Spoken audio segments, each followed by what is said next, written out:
India market invest মাইন্ডসেটে আপনাদের স্বাগত। যা চ্যানেল নতুন এসেছেন তাদের করলো প্লিজ চ্যানেলটাকে সাবস্ক্রাইব করবেন, লাইক করবেন, বেল আইকনটা প্রেস করবেন, তার সাথে অল বাটনটা প্রেস করবেন, নোটিফিকেশন সঙ্গে সঙ্গে আপনাদের কাছে গিয়ে পৌঁছাবে।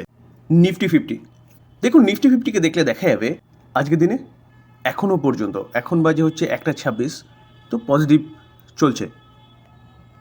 সেন্সেক্স কেউ দেখলে দেখা যাবে দেখুন 1:27 এখনও পজিটিভ চলছে, জাস্ট নেগেটিভের দিকে যাবে করছে।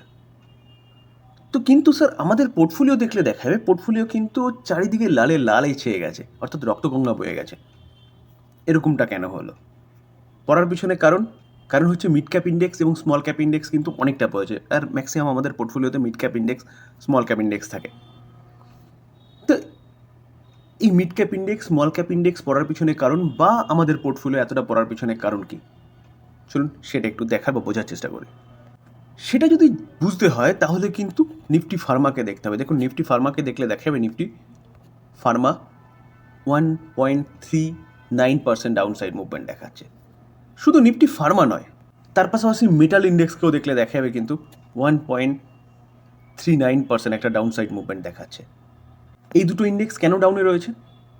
কারণ আবারও কিন্তু ট্যারিফ নিয়ে ইউএস থেকে কিছু খবর পাওয়া যাচ্ছে। চলুন সেটা একটু দেখি। আমরা সবাই জানি ইউএসের প্রেসিডেন্ট ডোনাল্ড ট্রাম্পের কথা অনুযায়ী 2রা এপ্রিল ইউএস রেসিপ্রোকাল ট্যারিফ আরোপ করতে চলেছে, যেখানে ইউএস জানিয়েছে যে তারা যে ব্যাপক পরিমাণে ট্যারিফের কথা বলছিল সেইটা করবে না, কিন্তু স্পেসিফিক্যালি কিছু কিছু সেক্টরের কথা কিন্তু তারা এখন উল্লেখ করছে বা হিন্টস দিচ্ছে। দেখুন সেল অফ দেখা যাচ্ছে ফার্মা সেক্টরে। কেন? কারণ Trump hints at tariff on Pharma import, অর্থাৎ ইউএসকে ব্যাপক পরিমাণে ফার্মার প্রোডাক্ট কিন্তু ইম্পোর্ট করতে হয়, আর আমাদের দেশের ফার্মা কোম্পানিগুলো কিন্তু ইউএসএ অনেকটা ফার্মার এক্সপোর্ট করে।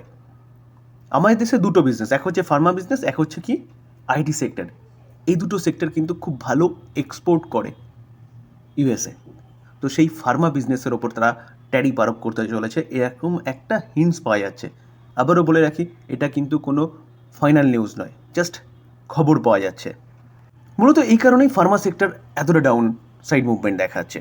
জেনারেলি দেখলে দেখা যাবে ইউএস কী করছে, জিরো ডিউটিস আরোপ করে ফার্মা সেক্টরের ওপরে।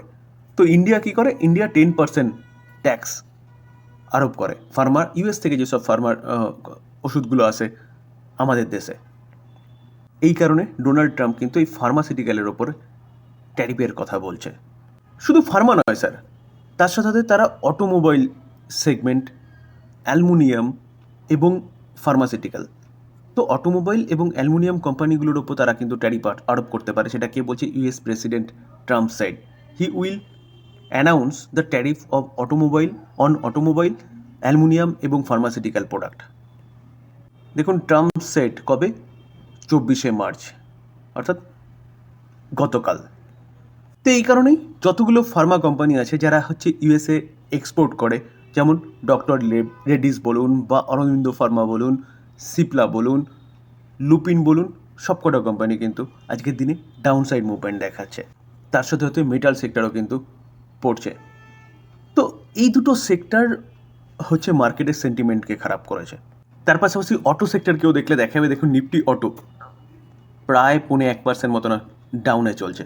তো এই জায়গায় দাঁড়িয়ে কিন্তু সেন্টিমেন্টটাকে খারাপ করেছে ইউএসের প্রেসিডেন্ট ডোনাল্ড ট্রাম্পের এই বক্তব্যে অটো সেক্টর, অ্যালুমিনিয়াম এবং ফার্মা। তো আর্লি মর্নিংয়ে নিফটিকে দেখলে দেখা যাবে নিফটি ওপেন হয়েছিল গ্যাপ আপ, সেখান থেকে ভালো আপসাইড মুভমেন্ট দেখিয়েছে।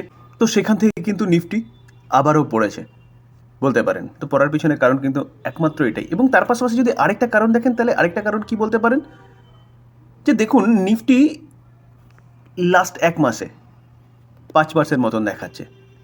তো রিকভারি যখন থেকে করছে নিফটি, তখন থেকে দেখলে দেখা যাবে নিফটি কিন্তু প্রায় 7% মতন একটা ভালো অফসাইড মুভমেন্ট দেখিয়েছে।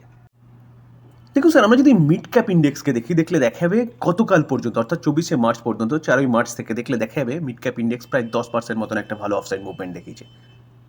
তো এতটা ভালো মুভমেন্ট শুধু মিড ক্যাপ ইন্ডেক্স নয়, স্মল ক্যাপ ইন্ডেক্স বলুন, ব্যাংক নিফটি বলুন, দেখিয়েছে। তো স্বাভাবিকভাবেই যে এতটা ভালো রিকভারি হয়েছে, কিছুটা তো প্রফিট বুকিং হবেই, কিছুটা তো লোকে প্রফিট বুকিং করবে। তো এটা একটা প্রফিট বুকিংও বলতে পারেন একটা রিজনকে কেন্দ্র করে। তাহলে মার্কেট কি আবারও এখান থেকে নিচে যাবে? ভয় পাওয়ার কিছু নেই। ট্যারিফ নিয়ে যা চলছিল সেটা এখন আর জাস্ট বলতে পারেন তুচ্ছ ব্যাপার। কারণ আমরা দেখেছি যে বিভিন্ন দেশের ওপর ট্যারিফ আরোপ করে আবার কমিয়েছে। ইভেন আমরা কালকেও আলোচনা করছিলাম যে চায়নার ওপর যে ট্যারিফ আরোপ করেছে সেটা নিয়েও কথাবার্তা হচ্ছে। কারণ এই ট্যারিফকে নিয়ে ইউএসের মধ্যেই কিন্তু ব্যাপক একটা আন্দোলন চলছে। আমাদের যে আন্দোলন না, আমাদের দেশের আন্দোলনকে কিছুটা হলেও দমিয়ে রাখা যায়, কিন্তু সেখানের আন্দোলন কিন্তু আরও অন্য ধরনের, যেখানে কিন্তু সেখানের দেশের অর্থাৎ ইউএসের মানুষের স্বাধীনতা অনেক বেশি। তো সেই আন্দোলনের মুখে বলতে পারেন বা চাপে পড়ে ডোনাল্ড ট্রাম্পকে কিন্তু ট্যারিফের রাস্তা থেকে সরে আসতে হচ্ছে, যেটা আমরা অলরেডি দেখেছি। তো এই জায়গায় দাঁড়িয়ে আমাদের ইকোনমি ভালো করতে পারে কেন আমি আগেও জানিয়েছি, কারণ আরবিআই বলুন কি এবারের বাজেট বলুন, রেট কাট বলুন, সব কিছু নিয়ে মার্কেটে কিন্তু ব্যাপক পরিমাণে একটা লিকুইডিটি বুস্ট করা হয়েছে। তো সেই জায়গায় দাঁড়িয়ে স্যার আমাদের নিফটি কিন্তু এখান থেকে ভালো করবে, শুধু সময়ের অপেক্ষায়। হয়তো এখান থেকে আরেকটু গিরাবার দেখা যাবে, হয়তো এখান থেকে 23,000-এ আবার যাবে, কিন্তু আলটিমেটলি লং টার্মের গোল কিন্তু ওপরেই। তো ভালো ভালো কোম্পানিগুলো চুজ করুন, বাই করার অপরচুনিটিগুলো খুঁজুন। কারণ কারণ এখনও কিন্তু হাই থেকে অনেকটা নিচে রয়েছে, অনেকটা সুযোগ দিচ্ছে মার্কেট ইনভেস্টমেন্টের। তবে ডিসক্লেমার দিয়ে রাখি স্যার, কোনো বাই রেকমেন্ডেশন নয়। আমার এই কথা শুনে উদ্বুদ্ধ হয়ে বাই করবেন একদম নয়। ভালো মতো নিজে অ্যানালাইসিস করবেন ভালো ভালো কোম্পানিগুলোকে, তারপরে গিয়ে বাই করার চেষ্টা করবেন। থ্যাংক ইউ, ভালো থাকবেন।